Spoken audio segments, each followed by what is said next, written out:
Quando os bolcheviques chegaram ao poder na Rússia, eles trouxeram consigo uma nova concepção de educação e ensino. Educadores como Stanislav Chatsky tornaram-se os campeões dessa nova ideia de escola que transformaria os homens e a sociedade para melhor.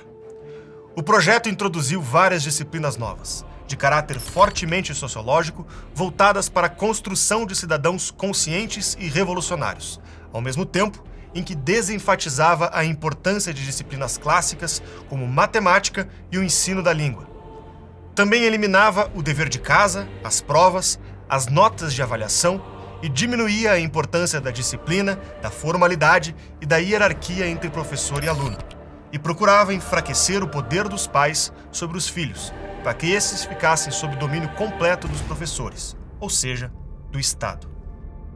Projetos de transformação da sociedade por meio da educação e diretrizes impostas por um comitê estatal centralizado são uma constante nos países influenciados pela retórica revolucionária, e no Brasil não seria diferente. Em setembro de 2023, um decreto presidencial convoca em caráter extraordinário a Conferência Nacional de Educação 2024, a CONAE, que ocorreu agora, no dia 30 de janeiro deste ano, em Brasília. Essa conferência define os temas e as diretrizes para o Plano Nacional de Educação, o PNE. Talvez você não tenha ouvido falar a respeito, mas o PNE é o programa que define a orientação que a educação no Brasil assumirá durante 10 anos, formando toda uma geração de brasileiros. Ou seja, essa é uma das pautas mais sérias do momento. E talvez, por isso mesmo, não esteja sendo reportado pelos grandes veículos de comunicação com a devida importância. Agora, nós vamos revelar a você o que está sendo planejado para a educação no Brasil por uma ampla articulação entre grupos progressistas e o governo. Preste bastante atenção, porque o tipo de pessoa que o seu filho ou filha vai ser daqui a 10 anos depende disso.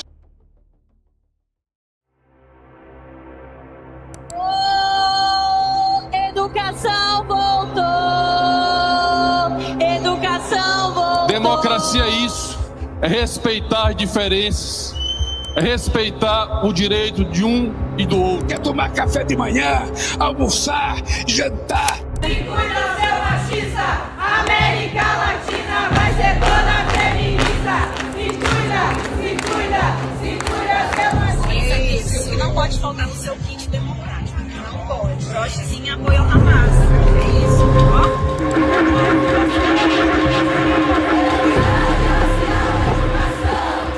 Quem é que dizia que o povo não ia voltar a comer picanha?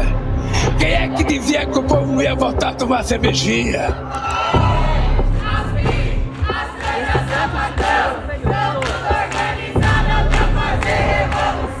Lutando e resistindo para que os nossos corpos, as nossas corpas não sejam violados nesse espaço. A exclusão das travestis e das transexuais é uma exclusão permitida de maneira cruel e religiosa. Uma variedade de cachaça. A gente está formando militante mesmo. E a gente precisa manter viva a militância na sala de aula.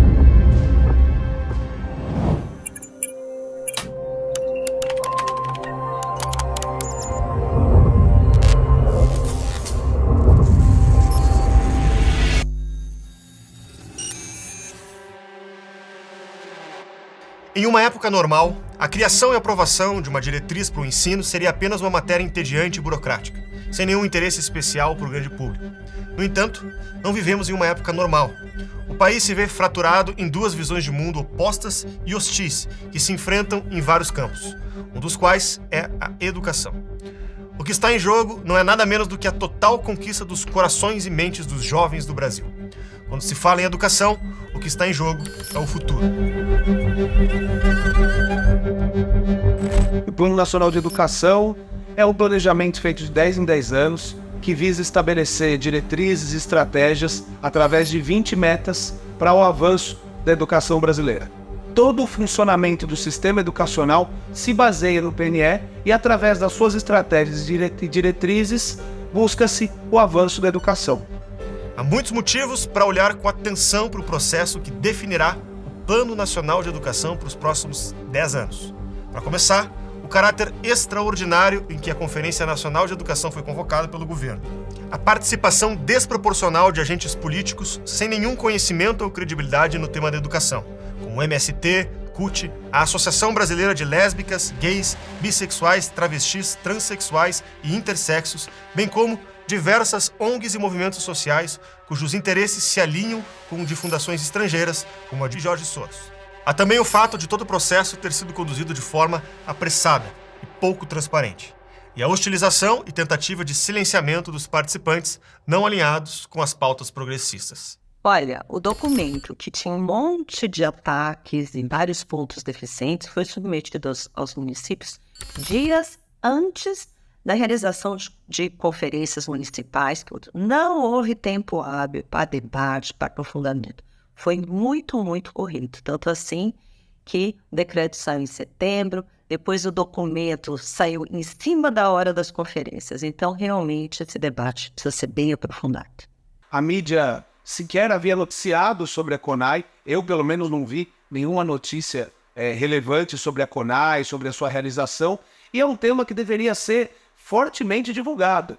O envolvimento da população na CONAI, nas etapas municipais e estaduais, principalmente, era de suma importância. A conferência foi convocada em caráter extraordinário justamente para manter a hegemonia da esquerda dentro da educação brasileira.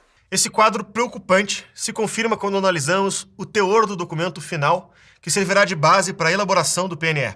As intenções políticas e orientação ideológica são evidentes e substituem a abordagem tradicional focada no aprendizado de habilidades e conhecimentos úteis para o indivíduo, preparando para a vida em sociedade e profissional. Já na introdução, ocorre uma menção ao impeachment da então presidente Dilma Rousseff, dando um teor de revanche ao documento. Teor reforçado com a defesa do fim da reforma do ensino médio, aprovada em 2017 no governo Temer. O comportamento de professores e delegados presentes na conferência deixa claro o seu caráter inegavelmente político-partidário.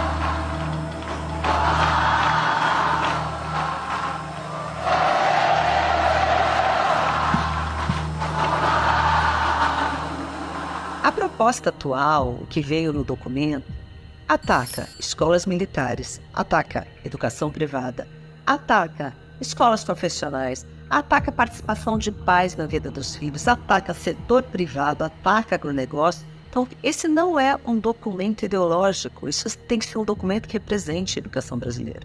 Ataque ao homeschooling. Homeschooling nada mais é do que a possibilidade dos pais escolherem como educar seus filhos.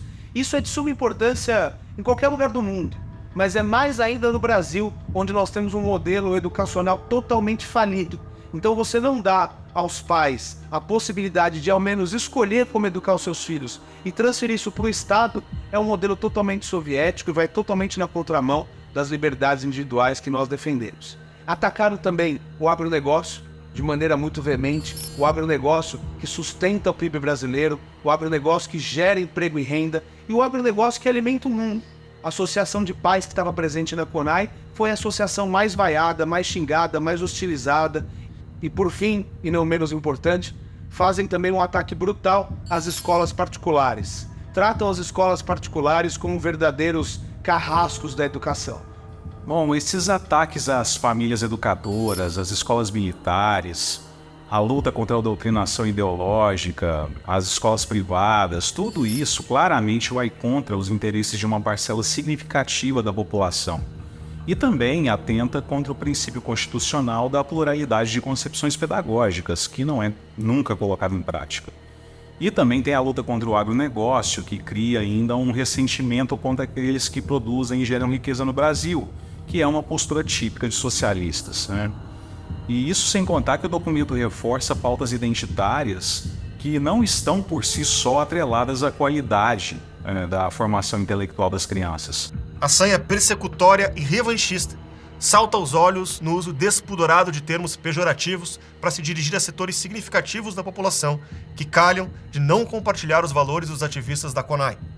Um flagrante desrespeito à Constituição, que em seu artigo 205 afirma: a educação, direito de todos e dever do Estado e da família, será promovida e incentivada com a colaboração da sociedade, visando o pleno desenvolvimento da pessoa, seu preparo para o exercício da cidadania e a sua qualificação para o trabalho.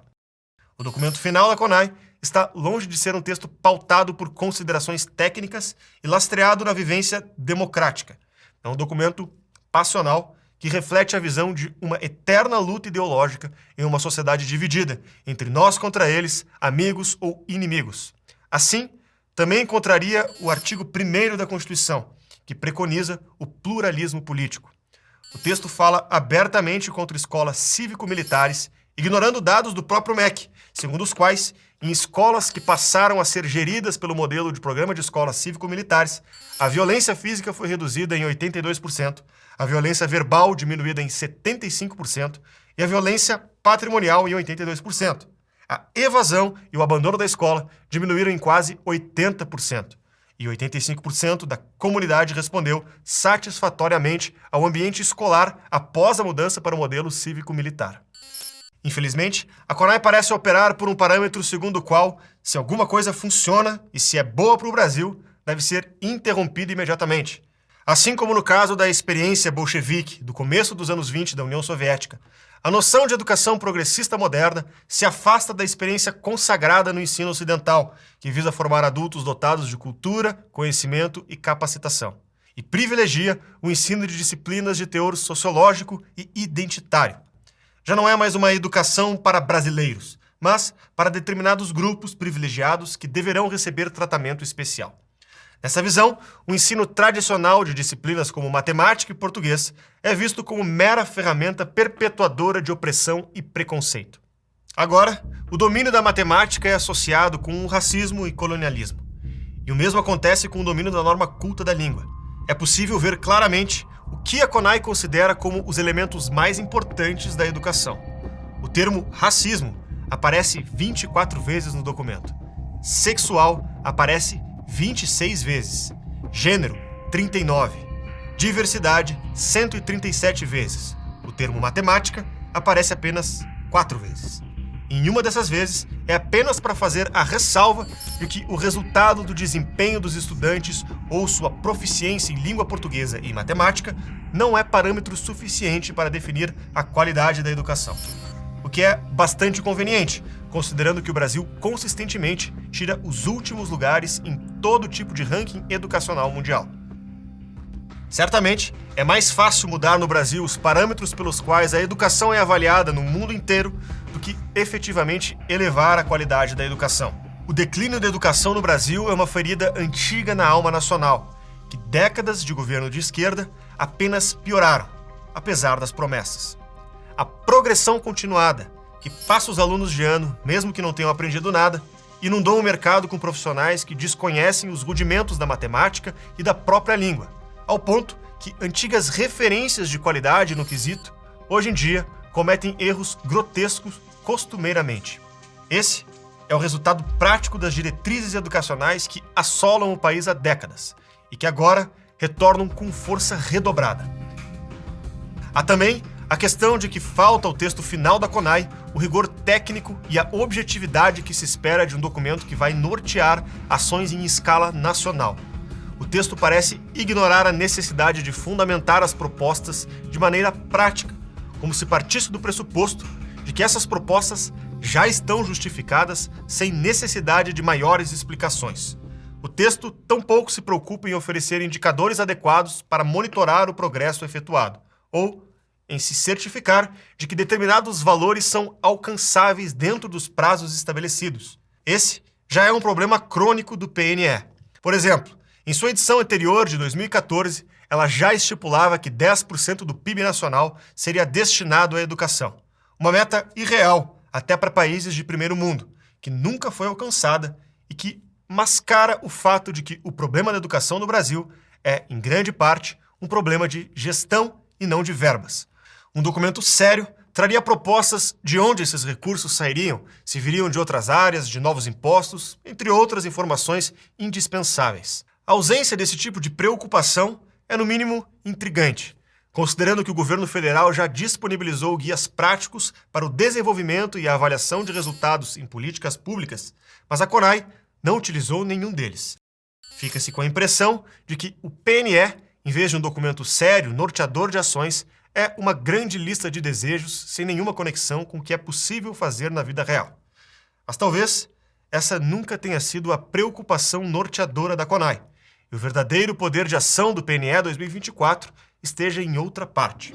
O INEP fez um relatório mostrando que o Plano Nacional de Educação, nesses últimos 10 anos, teve um nível de cumprimento de metas pífio.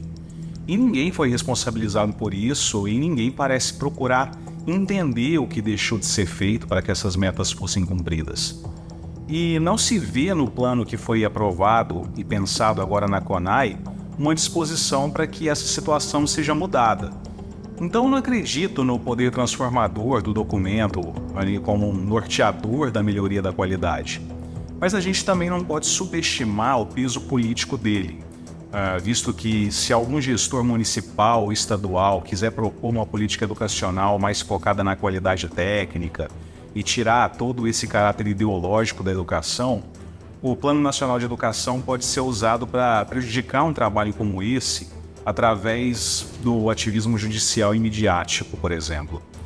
Ao apresentar a situação social brasileira como um campo de batalha entre opressores e oprimidos, ao qualificar a simples necessidade de fazer provas e testes como ferramenta de opressão e injustiça, ao eleger uma nova abordagem centrada no identitarismo racial e sexual como a única educação possível, o PNE 2024 confirmará de forma irreversível o caráter da educação nacional. E se os resultados das últimas décadas servem de prova, não será para melhor. As nossas crianças não estão aprendendo na idade certa e nem depois dela. E isso tem consequências terríveis para o futuro do nosso país. Por quê? Ela não vai participar da construção econômica, não vai estar conectada ao mercado de trabalho, ela vai estar sempre fadada a ficar no cativeiro da ignorância, vai ter uma educação debilitada e o nosso país não vai avançar. Nossos alunos são os piores alunos da língua materna, são os piores alunos de matemática, os piores alunos de ciências, e isso é fruto dessa educação de péssimo nível que a esquerda vem incutindo nas escolas brasileiras. Eles querem cometer os mesmos erros esperando resultados diferentes. Não vai acontecer e as consequências serão desastrosas se esse plano for adiante. O Plano Nacional de Educação é uma das etapas mais importantes no processo de reduzir a vida social brasileira a mero campo de domínio de uma vertente política.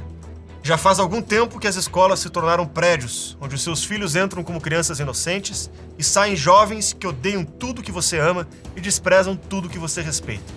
A aprovação do PNE 2024 servirá para garantir que esse estado de coisas jamais mude, que nada interrompa o longo apagar das luzes na educação brasileira. Reclamar que a agenda do PNE tem um viés agressivo e ideológico orientado à esquerda não faz nem sentido.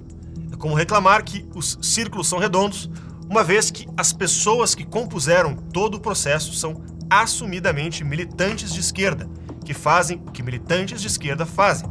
A verdadeira questão é como garantir que o processo de deliberação da CONAI não seja dominado por esses militantes, mas sim que seja composto por uma amostragem fidedigna dos diferentes setores e interesses da população brasileira, de forma a garantir um processo verdadeiramente democrático.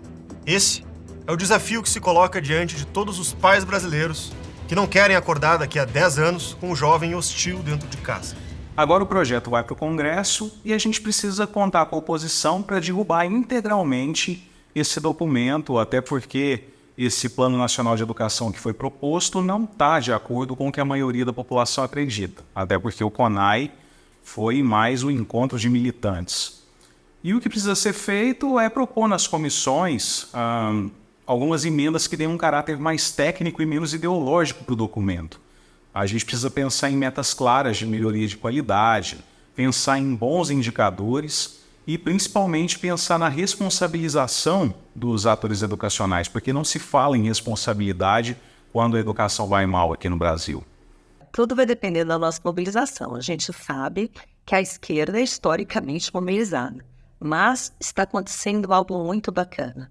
Nós estamos super organizados, a carta que mandamos para o ministro, as reuniões, contaram com a assinatura de quase 100 parlamentares, tem muita mobilização também, e esse debate vai ter que acontecer. É muito importante que todos os deputados, que todos os senadores, que toda a sociedade civil esteja engajada para não permitir que o plano seja aprovado no Congresso. Então é importante que o povo esteja mobilizado, consciente e que pressione os seus deputados para que dentro do Congresso Nacional isso não seja aprovado. Em qualquer ambiente regido pelo bom senso, após décadas de declínio e fracasso, seria possível avaliar os resultados, confrontá-los com as expectativas e, a partir disso, traçar uma nova rota. Na União Soviética, no final dos anos 20, essa era exatamente a situação. A educação virou uma série de experimentos de transformação da sociedade em detrimento do ensino sério e ênfase em disciplinas sólidas. O resultado foi apenas o aumento do caos no ensino e o declínio dos resultados escolares, assim como vem acontecendo no Brasil. Percebendo os efeitos deletérios na sociedade e a piora na educação, Stalin interveio e decretou que o programa de educação da União Soviética retornaria aos moldes tradicionais, que privilegiam a disciplina, a ordem, o conhecimento e o domínio formal das matérias. Com o retorno dos valores tradicionais de educação, das provas, das notas e de uma metodologia clara de avaliação, pavimentou-se o caminho por um período de florescimento em que a União Soviética amealhou 30 prêmios Nobel e chegou a competir durante algum tempo com a maior potência global no campo mais avançado da tecnologia, a corrida espacial. Era o fim da época dos experimentalismos na educação. Infelizmente, no Brasil, uma reavaliação dos caminhos que temos seguido na educação parece cada vez mais difícil. Aqui, nós apenas dobramos a aposta e aceleramos em direção ao abismo.